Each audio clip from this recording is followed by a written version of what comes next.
So, what is happening right now on Daggerheart, right? Critical Role's making a role playing game, right? What's going on with it? Absolutely bog all nothing. Now, why is this? Why are we hearing nothing about Daggerheart?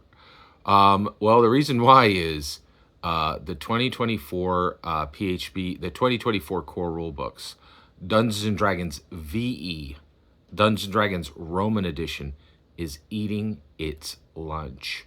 Professor Dungeon Master predicted this, and boy, was he right. We are in a situation where uh, the Dungeons and Dragons 2024, VE, the Roman edition, is just sucking all the air out of the room for every OSR and indie product.